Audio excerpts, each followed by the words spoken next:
There's a story behind the story within the story of WrestleMania 41 this year in Las Vegas.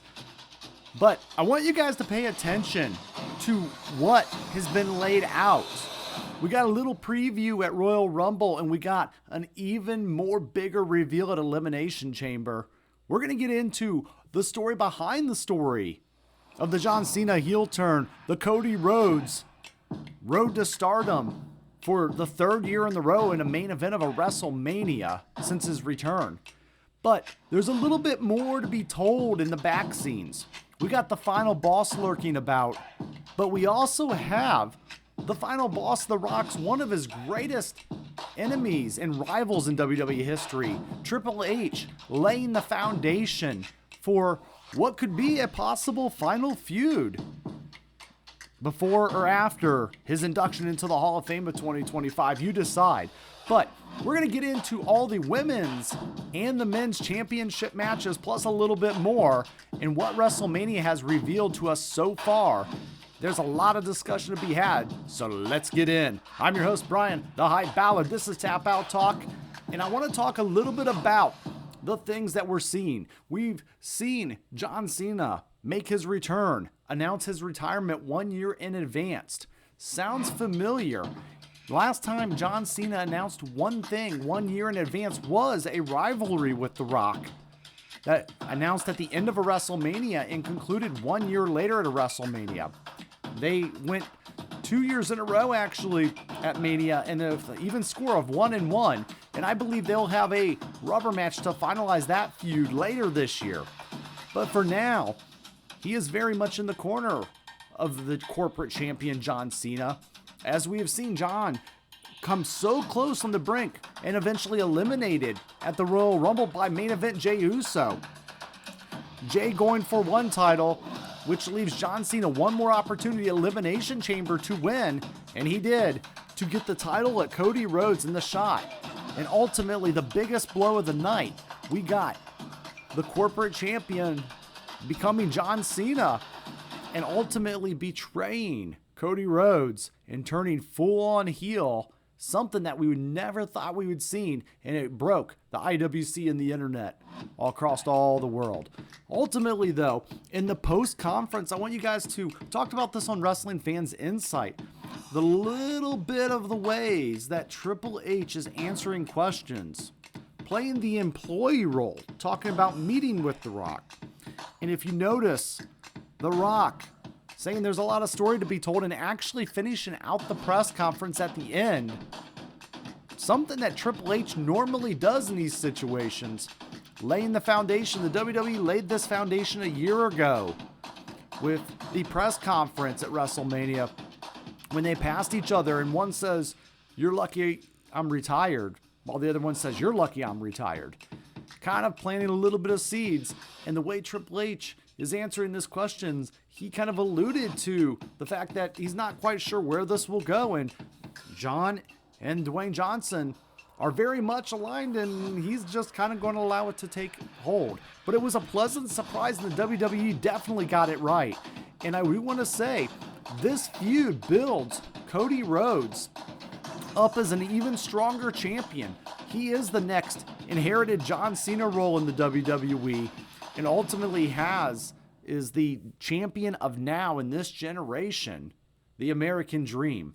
So ultimately I ask, could we get involvement from The Rock and Triple H backing their guys in the main event of Las Vegas WrestleMania 41? But also, could we see one more match between The Rock and Triple H at WrestleMania Vegas, maybe even on night one? Let's get into some other matches. We'll revisit this towards the end and later on in the program. Talking about former main eventers of WrestleMania, the Tribal Chief Roman Reigns been off TV recently, but that's not anything that we're not used to. Meanwhile, Seth Rollins and CM Punk have had an obsession with each other, especially on Seth Rollins' end, as Seth Rollins did deliver the ultimate finishing blow at Elimination Chamber with a curb stomp after being eliminated, and ultimately allowing CM Punk to be pinned and submitted by John Cena to capitalize on the work. ultimately it's not over between Punk and Rollins, and you can't help but wonder if the Tribal Chief will insert himself back due to their elimination at Royal Rumble and post-match brawling. Ultimately, Paul Heyman is the wild card in this factor, and we could see where CM Punk cashes in that much-wanted favor from the Tribal Chief and the Wise Men. But ultimately, we could see a little feud there. In addition, Rollins, needless to say, was very important in helping Cody Rhodes strip Roman Reigns of the title last year, coming to the aid of the American Nightmare, helping him eliminate the title from Roman Reigns. So this ultimately could lead to a triple threat match at WrestleMania between three big stars looking to settle their feud. What's the end? Ultimately, who will Paul Heyman side with? Would he take on a new client in Seth Rollins and ditch the Tribal Chief and the former CM Punk? We've got the women's match that has come very clear at Royal Rumble. Royal Rumble did see Charlotte Flair winning the Royal Rumble upon her return immediately in the WWE, taking on the recently crowned champion of Tiffany Stratton, who cashed in on her Money in the Bank clause with Nia Jax. Stratton being built as the mirror image of Charlotte Flair. She's done the work in NXT. She's worked her way through the rankings to be the head of the WWE in a main event style match at WrestleMania with one of the greatest female competitors of all time, and Charlotte Flair could be just what the doctor ordered for Miss Stratton. But ultimately, we do see where, you got to ask, is the star power equal, and could these two actually be believable? Or is this title just going to be handed over to Charlotte Flair at WrestleMania? Well, one might kind of think, and I personally feel, that Tiffany Stratton could be built up a little more on the road to WrestleMania. We've seen Elimination Chamber, her team with Hall of Famer and new bestie Trish Stratus, one of the greatest women's champions of all time.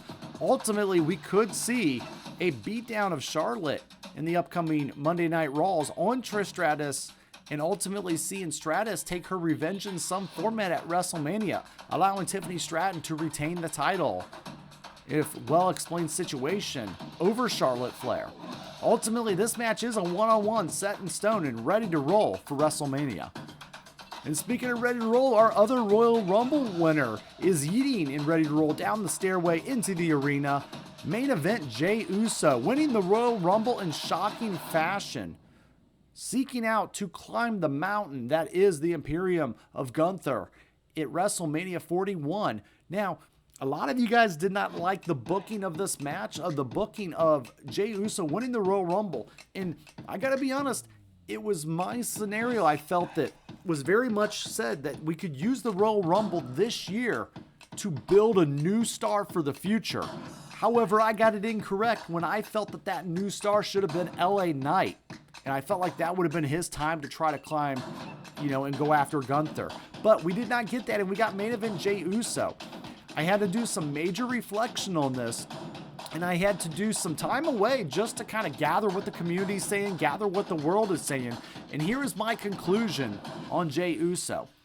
I got to thinking about it, and Jey Uso hits a demographic that not a lot of us will align with in the IWC on Twitter, etc. And that is the kid demographic. Jey Uso, in my research, is very over with the demographic 8 years old and under, and ultimately they like the bright colors, they like the yeeting, they like the big sunglasses. Very, very popular among the youth. And I do ask, could this be the WWE's way of building future stars in Jey Uso? He's doing the grabbing a kid out of the audience to do the yeet with them. It's kind of nostalgic of Bret Hart handing those pink glasses to one lucky young man or lady in the audience. But ultimately, this could be the WWE's way of rewarding loyalty. Jey Uso has been long-term with the company, and in their eyes, he's very long-term in the future, not looking to go anywhere else to a competitor. And Jey Uso could be rewarded for that time, but ultimately, this could be something that pays off down the line, maybe 5, 6, 7, 8 years from now, when those kid demographics grow up and they say, I've always liked Jey Uso, and now all of a sudden they have a main event star on their hands. But the booking of this was always kind of a little weird to me. We've got Gunther, who has won very cleanly over Jey Uso in the past couple run-ins that they had, recently even on Saturday night's main event. And I do ask, is this a mountain so giant to climb, or would this be an easy way for Gunther just to win once again, knocking Jey back down off the mountain? Or are they going to allow Gunther to lose 2 years in a row at WrestleMania with a, prestigious title reign? We're going to find out at WrestleMania Las Vegas, but I do think with the renewed sense of the younger demographic, I do think Jey could fit into the world, but ultimately, I do want to know, how the majority of the people feel about a possible Jey Uso reign, and what do we do to make that successful? So ultimately, because while it does hit one demographic, we also got to think about another, and that's the ones that are the paying customers to this one as well. But let's go ahead and let's get into the Women's World Championship match. Rhea Ripley, very clearly the dominant champion, and I don't believe that there is just one competitor that could actually put her at risk anymore now that she is handled very efficiently with Liv Morgan. We've seen the return of Jade Cargill at Elimination Chamber, and Jade very dominantly attacking who she believed attacked her and took her out of the business, and that would be Naomi immediately. And our suspicion that Bianca Belair is not too far off. Also in this, feud being maybe that it was both of them that turned on Jade Cargill. So what we get Bianca Belair winning the Elimination Chamber, securing her rights to a World Championship match with Rhea Ripley at WrestleMania. But we do have Naomi and Jade Cargill also in the fold, which I believe now this will become a fatal four-way matchup at WrestleMania. You could have multiple teams, multiple alliances, or they could all just crumble, and Rhea Ripley could stand tall in keeping her title at Mania while these three divide and conquer. But ultimately, I think we would see a very young Jade Cargill in her career being able to be in the ring with three other seasoned vets, and it would make it a very safe to make her look strong in the matchup, ultimately allowing also a believable factor that Rhea could lose to one of these ladies, because not necessarily needing to be pinned in a fatal four-way match. And I believe it would be the right way to go at WrestleMania, and this one is good as signed. Let the chaos ensue. And speaking of which, we got all kinds of chaos always over on Chaos Nights on WWE Twitter, and also over on the fans of ProWrestling.com. But we talk, we interact with you guys, we ask your questions. Thank you for following me, and thank you for just interacting. If you guys hit that like button, it greatly helps out the wrestling community. Thank you so much. And let's get into the main event. We talked about it a little bit in the beginning, and it is Cody Rhodes versus John Cena. Rhodes versus Cena is going to be your main event of WrestleMania 41, and you cannot think from a marketing standpoint of any bigger matchup that could ever happen. However, I did believe that this could happen. I believe that John could win the Elimination Chamber, and it would be Rhodes versus Cena. However, not in this fashion. I did not believe for a second that John Cena or Cody Rhodes would have turned heel. I thought we were getting more of a face versus face competition. John Cena looking to go for his 17th World Championship, which would break the Ric Flair record of 16-time World Champion that he shares with. Ultimately, on the other side, you have the current big thing in Cody Rhodes. And Cody Rhodes has main evented the last two WrestleManias, as it took him 2 years in a row in order to be built up and be strong enough to defeat the Bloodline in one of the largest modern day factions that the WWE has seen in years, and ending the streak of Roman Reigns of a massive amount. Ultimately, we do have John Cena looking to get more gold, and in his final year of retirement announced, but Cody Rhodes is looking to keep the dream alive. I believe this was the right move. Having The Rock involved as the corporate sponsor of John Cena is really the right move, and the fact that these two are going to be able to put together something very believable to end Cody Rhodes. Cody Rhodes is still battling the final boss, which is a feud that I believe we could look at revisiting towards either next year at WrestleMania. Two ways that we could go to unfold this one. We could see Cody Rhodes tackle the mountain and once again defend his title against John Cena at WrestleMania in this case, allowing Cody to have a believable opponent. One of the problems about a really strong champion is having believable obstacles for them to overcome. Roman was a great obstacle, but now we have to follow up last year's WrestleMania and the Avengers Endgame type ending that we got with a believable opponent that could end it all for Cody, and that is John Cena going for 17 world championships in his final retirement year, with The Rock and company having his back 100%. Cody could climb that mountain, or the other believable side of it is Cody could fail. Some argue that Cody, as champion, is better in the chase than actually defending the belt on a monthly, weekly basis. We had a great feud with Kevin Owens ending the year that lasted a few months, and I do think that reflamed the spark of Cody a little bit. But we do have to ask, if John wins, he creates WWE history at WrestleMania, and we know we like creating history in the record books. John Cena gets his 17th World Championship, beating Ric Flair's record, and ultimately, John Cena, then we got to ask, what does the next year look like?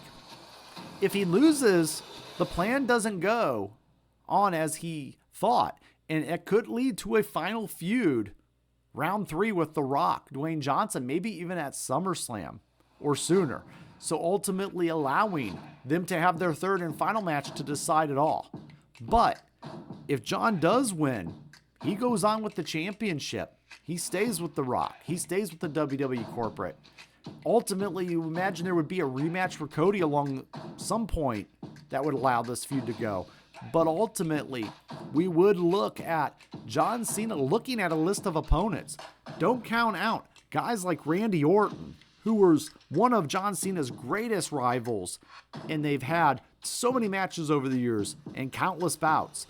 Don't overlook up-and-comers looking to knock him off the top of the mountain. But we got to ask where all the twists and turns are going to be with this one. And what exactly is the end game for Rock, John Cena, and Cody Rhodes? Let's get into our final thoughts. And guys, here they are, our final thoughts. We're looking at a lot for WrestleMania 41. WrestleMania 41 finally kicked in for me after Elimination Chamber. I was getting worried. Royal Rumble is always the time of the year. Survivor Series is the preview. Royal Rumble is the time where WrestleMania starts, and it didn't really happen this year. And what I look at is Elimination Chamber, very, very excellently booked. And I would say that Elimination Chamber used to be a filler pay-per-view, as we talked about on Wrestling Fans Insight.